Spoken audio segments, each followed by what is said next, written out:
Dobrý večer, prajem. Ja sa volám Peter Kerekeš a som režisér a producent dokumentárneho filmu, ktorý sa volá Ako sa varia dejiny. Je to dokumentárny film o vojenských kuchároch. Ja som sa snažil v tom filme prísť na to, že či je možné, aby malý človek v tom súkoli, v tej strašnej armádnej mašinérii, ako je napríklad vojenský kuchár, môže zmeniť svojim konaním dejiny. Toto sú vojaci z ruskej školy pre vojenských kuchárov, ktorí sa pripravujú na pôsobenie v Čečensku. A toto je súčasť ich normálnej výuky, je to príprava jedla v bojových polných podmienkach.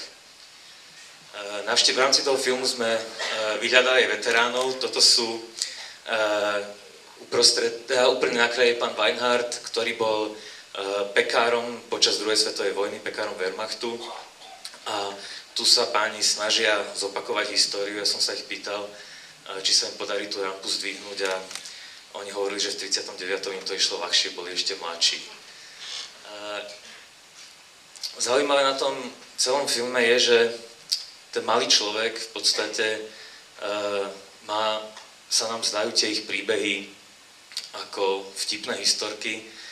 Pán Weinhardt vyzeral tiež ako v podstate milý, príjemný pekár, až dokiaľ nepovedal s takým úsmevom svoju vetu, že das Deutsche Brot ist beste am ganze Welt. Nemecký chlieb je úplne najlepší na svete, na čo mu ruská kuchárka z obliehaného Leningradu takto vlastne cez film strihom odpovedala, že viete, chlieb nemá žiadnu národnosť. Toto je britský kuchár z druhej svetovej vojny, ktorý počas bojov v Afrike zorganizoval spoločnú vianočnú večeru s nemeckými nepriateľmi a skonštatoval, keď sa rozišli a popriali si príjemné Vianoce, že na druhý deň sme išli a vraždili sme sa, bolo to veľmi príjemné. Toto je maďarský kuchár, ktorý v roku 1956 sa mu zhodou okolností podarilo variť najprv pre komunistov, potom pre protikomunistický odboj a potom po obsadení Maďarska sovietskými okupačnými vojskami znova pre komunistov. To je francúzsky kuchár z Alžírska, ktorý sa snažil vyjadriť svoju nevôľu voči okupácii Alžírska Francúzmi tak, že pre dôstojníkov varil zle, aby sa cítili nedobre a aby konečne Alžírsko opustili. To je jeho kolega, ktorý na druhej strane si dodnes myslí, že Alžírsko je pravoplatnou súčasťou Francúzska a ten rozdiel vidíte aj v tvári, aj v tom, čo drží, samozrejme.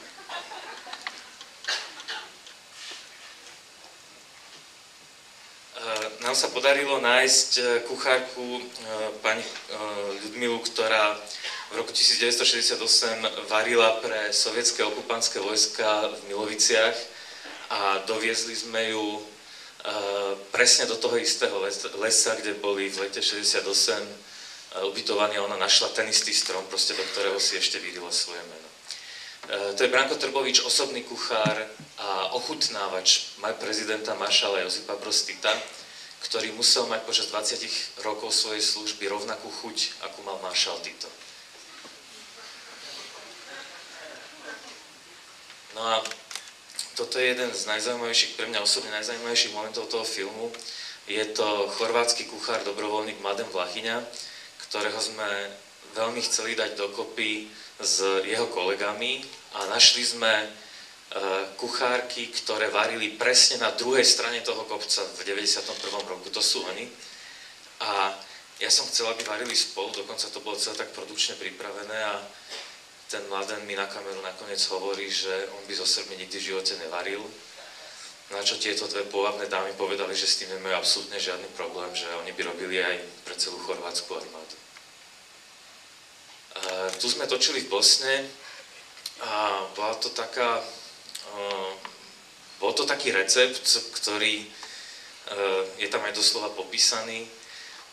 Tí vojaci prevážali jedlo týmito koníkmi, ktoré sa dostali na tie najhoršie skaly, ale bohužiaľ, keď tá kríza bola úplne najhoršia, tak z tých koníkov ostali tie kosti, oni ich potom museli zjesť.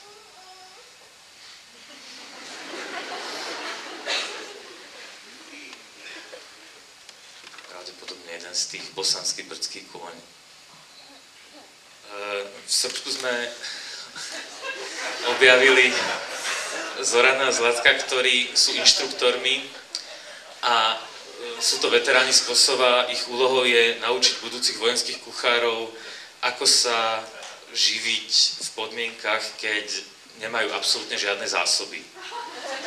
A pretože srbská armáda bohužiaľ platí veľmi zle a z toho platu nevyžijú, tak cez deň varia hady, korytnačky a slimáky a večer pre bohatých srbských zbohatlíkov robia takéto hody.